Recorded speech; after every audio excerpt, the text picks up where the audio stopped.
Pul kerakligi uchun majburlikdan taxminan 2 yildan beri kechki smenada kasalxonada ish yuritaman. Kechqurun 2 dan so'ng tuman tushardi va tumandan 5 fit nariyoq umuman ko'rinmasdi. Tubdan Suhrobning videolarini ko'rib turganimda oldi eshikka nimadir juda qattiq urildi. Eshikni ochganimda usti boshi qon bir erkak polga yiqildi. U zo'rg'a nafas olayotgan edi. U to'xtamasdan atrofga alanglardi. Shifoxonadan bir necha narida mashinasi daraxtlar orasiga tiqilib qolgani haqida aytdi va yordam berishimni so'radi. Boshida biror bir dahshatli hikoyaga tushib qoldim deb o'yladim va undan "Bu sening qoningmi?" deb so'radim. Bu kiyiklar ekanini va ular qayerdandir chiqib qolganini aytdi. Uni tishlari qaltirardi. Men xona haroratini ko'tarib, bir lattacha olib uni qondan tozalay boshladim. Menimcha u anchadan beri cho'milmagan edi. Uni bo'ynida tatuirovkasi bor edi. Men unga yaxshilab qaraganimda qon juda ham ko'pligini payqab qoldim. Bu qon menga juda g'alati tuyuldi va men kiyiklar haqida ko'p o'qiganim uchun bu kiyikning qoni emasligini bittada payqadim. Undan so'radim: "O'zi qayerda avariyaga uchradingiz?" U dovdirab qoldi va menga yo'nalishni tushuntira boshladi. Men esa savolni chuqurroq beraverdim. Men atrofni juda ham sinchiklik bilan qaradim. Bu yerda hech qanaqa shifoxona belgisi yo'q edi. Uni qo'llari tinmasdan qaltirar edi, ammo ko'zi nimadir izlayotgandi. U mendan kechki smenada sendan boshqa kimdir ham bu yerda ishlaydimi deb so'radi.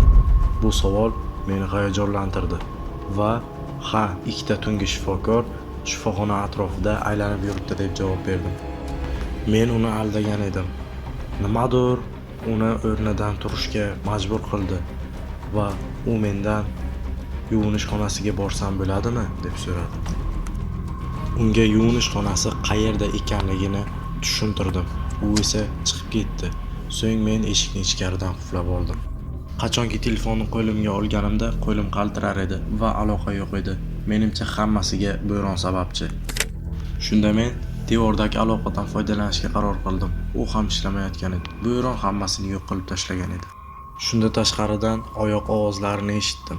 Ular yuvinish xonasiga emas, bizni narsalarimiz turadigan xona, ya'ni orqa chiqishga qarab ketayotgandi. Devorga quloqimni qo'yib, nima bo'layotganini eshitishga qaror qildim va eshikdagi tirqishdan mo'ralaganimda uning soyasini ko'rib qoldim. U eshikni ocholmaganidan so'ng "Men seni shu yerdaliging bilaman, tezda chiq" dedi, lekin men qimirlamadim ham. Bu kiyikni qoni emasligini tan oldi.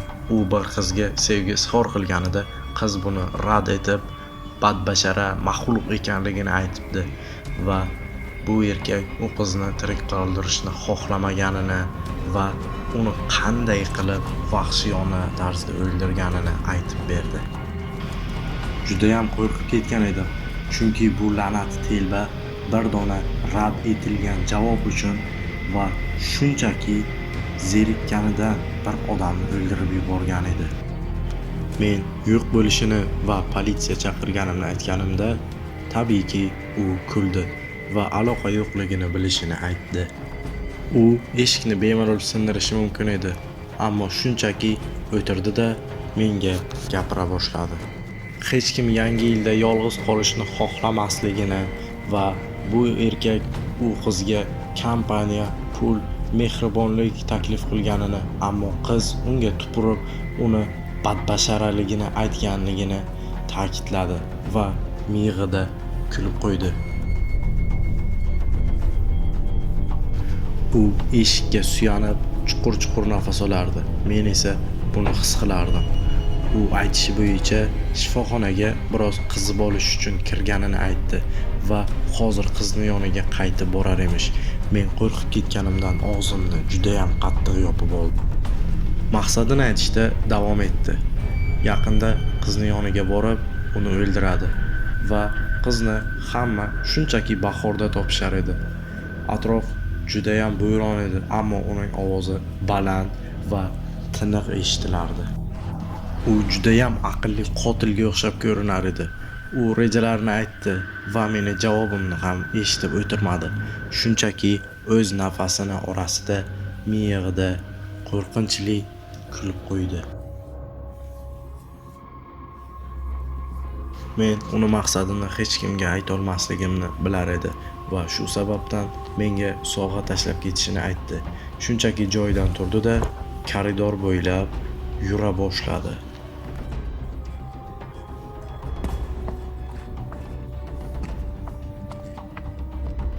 Shundan so'ng 5-10 daqiqa kutib turdim, toki oyoq tovushlari eshitilmagunicha. Sal qoldi kalitlarni tushirib yuborar edim, ammo eshikni ochdim. Tezda old eshikka qarab chopdim va uni iloji boricha tezroq qulflashga harakat qilib qulfladim. Shunda boyagi xona eshigini ostida bir yaltiragan narsani ko'rdim. Men juda hayratda edim. Buni bir metall parchasi deb o'ylagandim va telefonimning chirog'ini yoqib unga qaradim. Ammo men sinchiklab qaraganimda bu hech qanaqa metall parchasi emas edi. Bu odamning qulog'i edi, ya'ni ayol kishining. Chunki unda sirg'a bor edi.